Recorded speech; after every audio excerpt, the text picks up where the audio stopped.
Sa'yo naman ni penulis, Kevon Psychax. Hidup lebih baik melalui psikologi. Topik diskusi singkat hari ini adalah, saya tidak membutuhkan pria. Ternyata beberapa individu, biasanya wanita, terkadang mempermasalahkan beberapa konten saya. Salah satu topik yang tampaknya secara konsisten mengganggu banyak orang adalah penggunaan peringkat numerik untuk menggambarkan daya tarik fisik wanita. Rupanya ini dikap sebagai objektifikasi, misogynistik, kasar dan sebagainya. Tetapi pada kenyataannya itu bukan semua hal tersebut, dan sebenarnya cukup mudah untuk menjelaskan alasannya. Pertama-tama wanita benar-benar mengevaluasi pria dengan cara yang hampir sama. Itulah arti evaluasi secara harfiah, artinya memberikan nilai pada sesuatu. Perbedaannya adalah wanita cenderung tidak bergantung pada angka konkret. Sebaliknya, mereka sering menggunakan perbandingan abstrak. Frasa seperti dia tidak cukup baik, kamu bisa mendapatkan yang lebih baik, atau dia adalah peningkatan, semuanya bergantung pada persepsi hierarki nilai di antara pria agar memiliki makna. Jadi sebenarnya tidak ada cara untuk menghindari proses ini. Dan ketika suatu perilaku umum terjadi pada kedua jenis kelamin, tetapi hanya dikutuk ketika salah satu jenis kelamin melakukannya, mungkin perilaku tersebut tidak seharusnya diklasifikasikan sebagai seksisme. Itu akan seperti berargumen bahwa hanya orang kulit putih yang mampu melakukan rasisme atau sesuatu yang sama absurdnya. Seperti yang saya bahas di bab 1 buku saya, Mekanisme Evaluasi Tertanam dalam Neuropsikologi Manusia. Seperti logika, mekanisme ini memiliki fungsi penting untuk bertahan hidup karena membantu menentukan apa yang harus kita dekati dan apa yang harus kita hindari dalam mengejar tujuan yang penting bagi kita secara pribadi. Tanpa sistem penilaian ini, semuanya akan tampak sama-sama diinginkan dan sama-sama tidak diinginkan sehingga sangat sulit untuk menjalani hidup. Kita bahkan tidak akan bisa mempercayai reaksi emosional karena emosi umumnya mengandung sinyal pendekatan atau penghindaran yang berakar pada mekanisme evaluasi itu sendiri. Tanpanya, perilaku akan hampir sepenuhnya bergantung pada insting atau semacam proses pembelajaran mesin. Peringkat perempuan juga didasarkan pada penelitian empiris, hampir secara definisi. Pikirkan bagaimana studi tentang daya tarik fisik sebenarnya mengukur daya tarik. Mereka umumnya menggunakan skala Likert, yang seringkali berkisar dari 1 hingga 10. Begitulah cara para peneliti menentukan siapa yang dianggap menarik dan siapa yang tidak. Dan perempuan, perempuan, pada kenyataannya memiliki daya tarik yang berbeda bagi laki-laki. Keyakinan aneh bahwa semua perempuan sama cantiknya, tanpa memandang karakteristik fisik benar-benar baru berkembang antara munculnya kesadaran sosial, wokeness, sekitar tahun 2015 dan kedatangan budaya Ozempic pada tahun 2025 yang memang masih merupakan rentang waktu yang cukup panjang untuk mengabaikan akal sehat.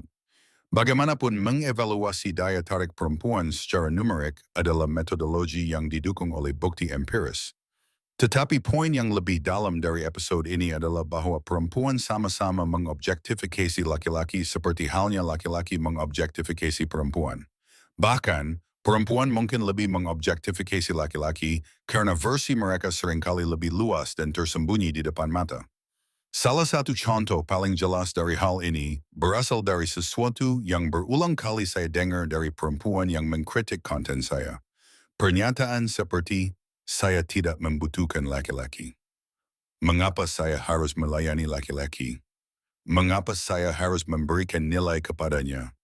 Saya bukan ibunya. Aku bukan pelayannya. Aku tidak butuh seorang pria. Dan karena Anda mungkin pernah mendengar sentimen ini sebelumnya, Anda dapat membantu dengan bagian selanjutnya. Mengapa sebenarnya wanita-wanita ini tidak membutuhkan pria? Apa yang selalu muncul selanjutnya? Istilah titik-titik kosong, saya tidak membutuhkan pria karena. Kita akan kembali ke hal itu sebentar lagi. Apakah Anda akhirnya siap untuk memahami bagaimana hubungan benar-benar bekerja? Kalau begitu, dapatkan salinan buku saya, The Value of Others, How to Get and Keep More of What You Want in the Sexual Marketplace. Pelajari apa yang benar-benar menggerakkan segalanya, mengapa hubungan putus, dan bagaimana memposisikan diri Anda untuk sukses di lanskap kencan modern yang aneh ini. Dengan lebih dari 100,000 eksemplar terjual, buku ini tersedia sekarang dalam edisi e-book, audiobook, dan buku fisik. Tautan ada di deskripsi. Sekarang apakah wanita biasanya mengatakan, "Saya tidak membutuhkan pria karena saya sudah memiliki cukup cinta dan dukungan emosional"? Tidak. Apakah mereka mengatakan, "Saya tidak membutuhkan pria karena saya sudah memiliki hubungan seks yang konsisten dan teratur"? Tidak. Bukan itu juga. Apakah mereka mengatakan, "Saya tidak membutuhkan pria karena saya sudah memiliki pasangan hidup untuk berbagi pengalaman"? Sekali lagi tidak. Anda sudah tahu bagaimana kalimat itu hampir selalu berakhir. Yang cenderung dikatakan wanita-wanita ini adalah, "Saya tidak membutuhkan pria karena saya punya uang sendiri. Saya membayar tagihan saya sendiri. Terima kasih banyak." Disinilah wanita secara tidak sengaja mengungkapkan sesuatu yang penting. Jika alasan Anda tidak membutuhkan pria adalah karena Anda menghasilkan uang dari award yang diperinjaman wanita tentang kebutuhan akan pria. Bagaimanapun, itu adalah kata-kata mereka sendiri. Jika Anda tidak membutuhkan pria karena Anda dapat menghidupi diri sendiri secara financial, implikasinya adalah jika Anda tidak mampu, maka Anda akan membutuhkannya. Dalam hal ini, pria menjadi objek sebagai sumber daya financial yang dapat dimanfaatkan. Dan objektifikasi semacam ini bisa dibilang lebih umum daripada objektifikasi wanita sebagai sumber daya seksual. Misalnya, saya belum pernah mendengar seorang pria mengatakan di televisi, film, atau musik, "Saya tidak membutuhkan wanita karena saya bisa mencapai orgasm sendiri." Terima kasih banyak. Pernahkah Anda mendengarnya? Bisakah Anda membayangkan seseorang mengatakan itu? Inilah kenyataannya. Pria dapat dan memang mempertimbangkan daya tarik fisik wanita selama pemilihan pasangan, yang dapat mengakibatkan objektifikasi. Demikian pula, wanita dapat dan memang mempertimbangkan stabilitas keuangan, sumber daya, dan gaya hidup pria lain selama pemilihan pasangan, yang juga dapat menyebabkan objektifikasi. Dan saran saya kepada siapapun pria atau wanita yang merasa kesal dengan kenyataan ini sederhana, lupakan saja. Serius, lupakan saja. Dinamika ini telah ada selama ratusan ribu tahun. Ini berakar kuat dalam biologi.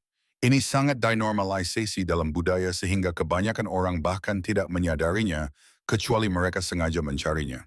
Dan ini tidak akan hilang karena ini mencerminkan aspek mendasar dari sifat manusia. Dan jujur saja itu mungkin tidak masalah. Menilai satu sama lain mungkin sebenarnya tidak bermoral, salah, atau berbahaya. Itu adalah penilaian yang ditambahkan orang di atas realitas, tetapi mereka tidak harus selalu melakukannya. Bahkan jika kita akan membuat penilaian nilai, bisa dibilang ada lebih banyak bukti yang menunjukkan bahwa evaluasi sebenarnya mungkin bermanfaat. Ini membantu melestarikan spesies dengan mengarahkan perilaku reproduksi ke arah indikator kesehatan dan keselamatan yang meningkatkan peluang kelangsungan hidup keturunan. Jadi begitulah. Bagaimanapun itulah yang ingin saya sampaikan hari ini. Wanita manapun yang mengatakan dia tidak membutuhkan pria karena dia punya uang tanpa sengaja mengungkapkan bahwa dia melihat uang sebagai nilai utama yang diberikan pria. Jika tidak, status keuangannya tidak akan relevan dengan pernyataan tersebut. Tetap aman di luar sana, para pria. Bagaimana menurut kalian? Apakah ini sesuai dengan pengalaman kalian sendiri? Beritahu saya di kolom komentar di bawah. Dan tolong bagikan episode ini dengan seseorang yang mungkin mendapat manfaat dari mendengarnya. Mungkin seseorang yang perlu mendengar perspektif ini, atau seseorang yang mungkin merasa tertantang olehnya. Kalian yang memutuskan. Rekomendasi dari mulut ke mulut seperti itu sangat membantu channel ini terus berkembang. Selain itu, ada bulletin mingguan gratis saya, di mana saya memposting konten original dan mengadakan giveaway, serta konsultasi satu lawan satu berbayar. Keduanya tersedia melalui situs web saya. Ada juga buku-buku saya, The Value of Others, sebuah buku laris yang mengkaji pasar seksual, dan novel saya Starry Night, yang mengeksplorasi hari-hari terakhir pelukis Vincent van Gogh. Terakhir, ada communitas inggotas saya, The Captain's Quarters.